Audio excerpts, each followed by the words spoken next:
नमस्कार दोस्तों, स्वागत है आपका वीएमसी इस चैनल पर। हम भारत के संविधान के बारे में पढ़ रहे थे।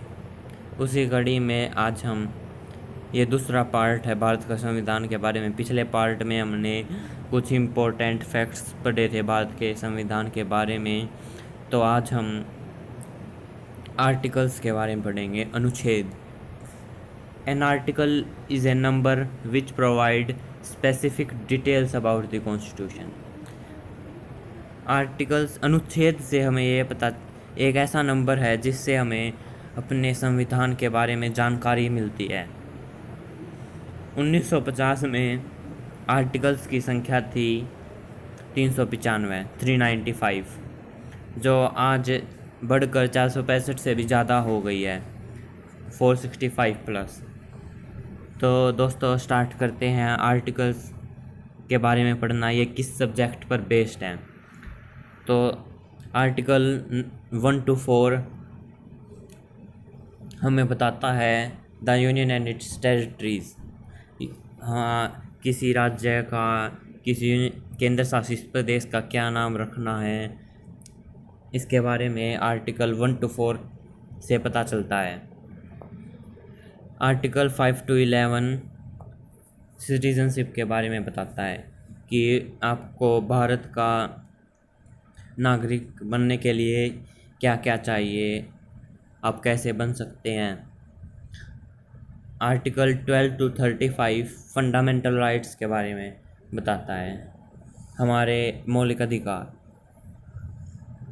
कि हमारे पास right to speak, liberty, right to life जैसे राइट्स हैं।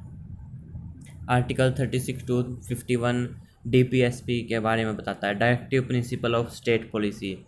यह स्टेट की गाइडलाइंस के बारे में बताता है। आर्टिकल 51A फंडामेंटल ड्यूटीज़ के बारे में बताता है, हमारे मौलिक कर्तव्य है कि हमें अपने ध्वज का आदर करना चाहिए, नेशनल एंथम, और हमें मदद करनी चाहिए दूसरों की। आर्टिकल 52 to 151 यूनियन गवर्नमेंट के बारे में बताता है, केंद्र सरकार के बारे में। आर्टिकल 152 to 237 स्टेट गवर्नमेंट के बारे में बताता है, राज्य सरकार के बारे में, कि वो क्या पॉलिसी बना सकती हैं, क्या निर्देश क्या कर सकती है। Article number 238 provision of administration के बारे में बताता है।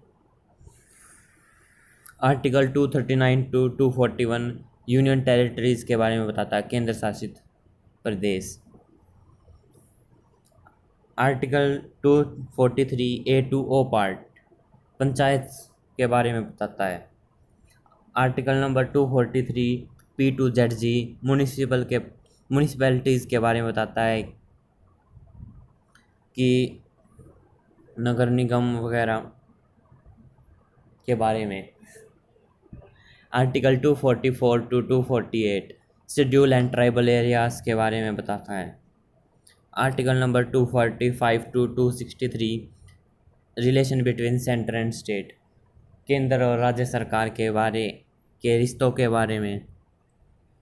Article 264 to 300A finance property के बारे में बताता है। Article 301 to 307 trade and commerce with in India, आप क्या क्या ट्रेड कर सकते हैं इन भारत के अंदर। Article 308 to 323 service centre the union and it's the states के बारे में बताता है, कि आपको क्या क्या सुविधा मिलेंगी।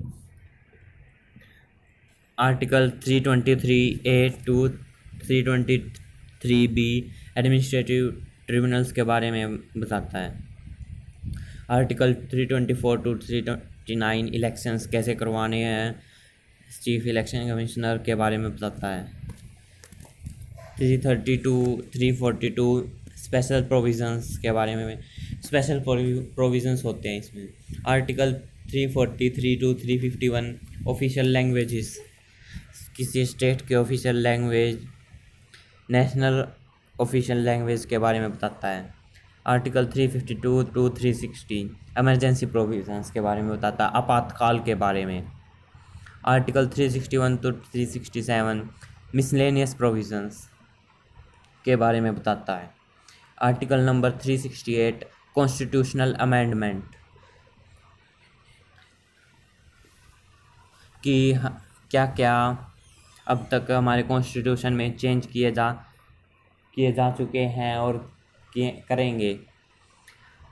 आर्टिकल 369 टू 392 स्पेशल प्रोविजंस के बारे में बताता है, जैसे कि आसाम, जैसे हिमाचल प्रदेश, जम्मू कश्मीर का था जो हम लैंड नहीं ले सकते थे, वैसे बताता था। अभी भी कई राज्य हैं जैसे नागालैंड और ईस्टर्न पार्ट ऑफ इंडिया के बारे जो वहाँ पे स्पेशल प्रोविजंस हैं। Article 393 to 395 short title commencement and repeals के बारे में बताता है। तो दोस्तों इसके बाद हम कुछ इम्पोर्टेंट आर्टिकल्स जानेंगे कि जो आपके पेपर में बहुत ज़्यादा बार पूछे जाते हैं। Article 1 to 4 union and its territories के बारे में बताता है कि आर्टिकल 5 टू 11 सिटीजनशिप के बारे में, article 12 to 35 fundamental rights, article 36 to 51 DPSP, article 51A fundamental duties, article 52 president के बारे में बताता है कि कौन बन सकता है प्रेसिडेंट।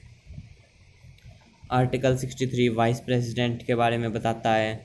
आर्टिकल 75 प्राइम मिनिस्टर के बारे में बताता है। आर्टिकल 76 अटॉर्नी जनरल के बारे में बताता है।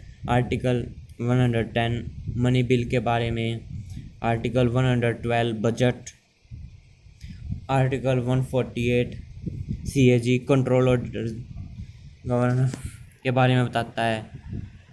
आर्टिकल 155 गवर्नर के बारे में बताता है। Article 280 finance commission. Article 315 UPSC के बारे में बताता है कैसे पेपर लेने हैं सेंटर के जॉब के लिए। आर्टिकल 324 सेंट्रल इलेक्शन कमीशन के बारे में बताता है। आर्टिकल 352 हमारे देश में नेशनल इमरजेंसी के बारे में बताता है कैसे लग सकती है। आर्टिकल 356 स्टेट इमरजेंसी के बारे में। आर्टिकल 360 फाइनेंशियल इमरजेंसी वित्तीय आपातकाल के बारे में बताता है। Article 368 procedure of constitution amendment के बारे में बताता है कि कैसे हम किसी भी आर्टिकल को चेंज कर सकते हैं। अगर दोस्तों आपको ये वीडियो अच्छी लगी हो तो इसको लाइक करना और चैनल को सब्सक्राइब कर देना। अगले पार्ट में हम पढ़ेंगे parts of the Indian constitution.